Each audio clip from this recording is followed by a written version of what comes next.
अगली बड़ी खबर का रुख करने जा रहे हैं, जहां पर यूक्रेन के मिसाइल स्टॉक पर घातक हमला हुआ है। बड़ी खबर आपके सामने, रूस ने तबाह किए यूक्रेनी मिसाइल्स। मिलिट्री इंफ्रास्ट्रक्चर पर 12 एयर स्ट्राइक की गई है।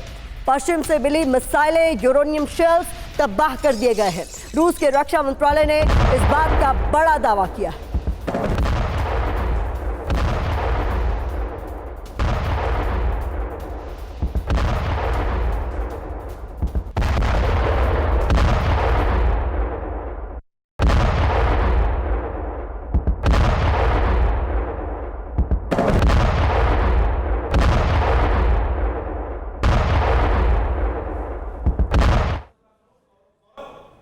तो किस तरीके से यूक्रेनी मिसाइल स्टॉक को किया गया तबाह, इसको लेकर जानकारी आपके सामने जल्दी से रख देते हैं।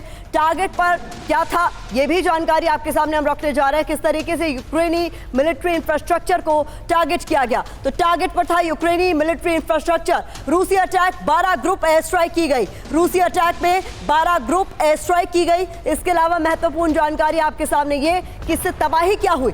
पश्चिम से मिली क्रूज मिसाइलें दरअसल इस अटैक में तबाह हो गई और यूरेनियम शेल्स की खेप भी इस अटैक में तबाह हो गई। ये भी महत्वपूर्ण जानकारी। दावा क्या किया जा रहा है, यूक्रेनी एयरक्राफ्ट बेस पर निशाना साधा गया। इसके अलावा बता दें आपको, दावा ये भी कि रिपेयर फैसिलिटी तबाह कर दी गई है। तो ये भी महत्वपूर्ण जानकारी। दावा ये भी कि ऑयल रिफाइनरी पर टारगेट किया गया है। इसके साथ ही साथ दावा ये भी कि विदेशी ट्रेनिंग सेंटर को भी टारगेट किया गया है। ये जो हमला हुआ है उसमें विदेशी लड़ाकों के बेस इस हमले में किए गए हैं, इस बात का भी बड़ा दावा किया गया है। मैं रुक करना चाहूंगी एम्बेसडर वोरा साहब का। सर, जिस तरीके से वार पलटवार का दौर जारी है, कहीं पर भी लग नहीं रहा है कोई भी बातचीत के टेबल पर आने को तैयार है और एक दूसरे को हर तरह से बड़े स्तर पर नुकसान पहुंचाने के दावे दोनों के ही अपने। Thank you very much ma'am, आभारी हूँ, बहुत अच्छा लगता है, आपसे बहुत कुछ सीखता हूँ मैं। You are so good. और फिर तो जनरल साहब हैं जिनकी जानकारी मुझसे कहीं ज्यादा है, तो मेरी जो जर्नी है ज्ञान हासिल करने की वो आप लोग पूरी करते हैं। Thank you very much. आपने अभी जिक्र किया है अबाउट कि क्या हो रहा है वहां पर। अब मेरा ख्याल टाइम आ गया याद अपने आप को कराने का कि रूस कर क्या करा है वहां पर, क्यों गया था वो यूक्रेन में।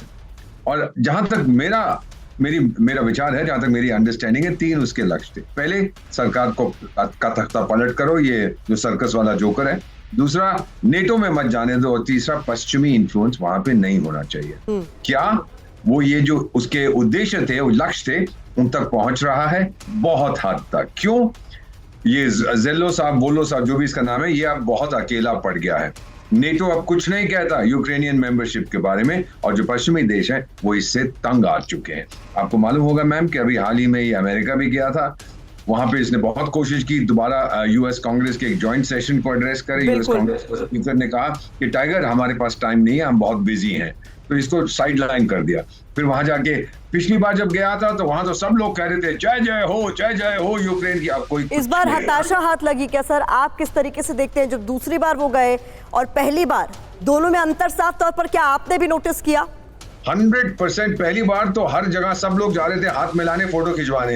इस बार उनके एड्स गए थे मैम, कांग्रेसमैन बहुत कम थे। किसी का पीए गया, किसी का सिक्योरिटी ऑफिसर गया, किसी का स्पेशल एडवाइजर जाके बैठ गए थे। और इसने खुद वो नोटिस किया।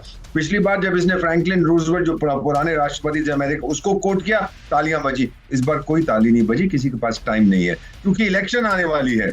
उनका फोकस इस समय जो बाइडेन पे है। और एक चीज, दूसरी बार यूक्रेन अमेरिकन प्रेसिडेंशियल इलेक्शंस में घसीट लिया गया है। जो बाइडेन पे आरोप लग रहे हैं, उसका बेटा जो है शिकारी नहीं, क्या नाम उसका, हंटर बाइडेन, उसके ऊपर भी आरोप लग रहे हैं, और डोनाल्ड ट्रंप पे आरोप लगे थे। दूसरी बार यूक्रेन घुस गया। अमेरिकन कहते हैं कि हमारे देश में यूक्रेन का इतना महत्व क्यों है, यूक्रेन है कहां पर, कौन सी चीज है। अब ये तंग आ रहे हैं बहुत से देश। और फिर पश्चिमी देश, आप ये भी जानते हैं, अब ये भी पीछे हट रहे हैं उससे। कनाडा भी ये गया था, और वहां का जो है वो जस्ट आउट ट्रूडो वूडो उसके साथ बैठ के, तो दोनों जोकर लग रहे थे बिल्कुल, जब टेबल पे बैठ के कुछ साइन कर। Nothing is happening. रूस की कैपेसिटी है टू स्टे, मैं लूंगा, यूक्रेन की कैपेसिटी नहीं है। बिल्कुल सिन्हा साहब, वही जिस तरीके से वोरा साहब कह रहे हैं कि हथियार भी मिल रहे हैं। अब रामस्टाइन की हमने बात की, उसको लेकर भले चेतावनी दे दी गई है। अमेरिका जिस स्तर पर मदद कर रहा है, क्या हथियार भर मिल जाना यूक्रेन के लिए काफी है? हौसले कहां से आएंगे? क्योंकि अब इस युद्ध को इतना लंबा वक्त हो गया है, जिस तरीके के हालात इस युद्ध में बने हुए हैं, कितना लंबा ये युद्ध खींच पाएंगे अब ज़ेलेंस्की? देखिए प्रतिमा, आपने ही जो कहा, देखिए हौसले की जब आप बात करती हैं तो यूक्रेन का हौसले को भी मैं दाद देता हूं, क्योंकि वो हिस्ट्री में है। यूक्रेन और रशियंस, भोरा साहब ज्यादा बताएंगे इसके ऊपर में, ये एक ही आप कहेंगे नस्ल एक है। आपको याद होगा सेकेंड वर्ल्ड वॉर में 50.7 लाख मिलिट्री पर्सनल ने जान गंवाई थी जो रशियंस के, और यूक्रेन ने 10.3। अब दोनों मिलकर लड़ रहे थे उस समय। तो यूक्रेन कोई ऐसा नहीं, वो रशिया का ही, उसमें ज्यादा लोग रशिया के समर्थन थे। मगर जो वेस्ट ने किया, जिस तरह से वो तोड़ना चाहते थे, जैसे इंडिया पाकिस्तान, आप इस तरह से समझिए, Korea, south Korea, north Korea, तो ये जो वेस्ट करती है अपने ही लोगों को, हमारे को भी बांटा 1947 के बाद, सेम कंट्री को बांटा, और आज भी हम लड़ रहे हैं। यही चीज है, एग्जैक्टली सेम थिंग यूक्रेन को। ये सेम रशियन ओरिजिन पीपल कह लीजिए, सेम नस्ल के लोग हैं, एक दूसरे के ऊपर उनको तोड़ा। आपने कहा उनके हौसला को देखिए, आज भी वो लड़, कुछ नहीं है, कुछ नहीं।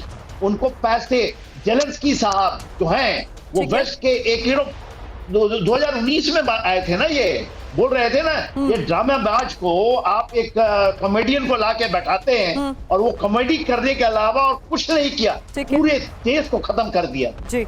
आप बात कर रही थी अब्राहम टैंक से 31 आने वाले, चैलेंजर का क्या हाल हुआ जी?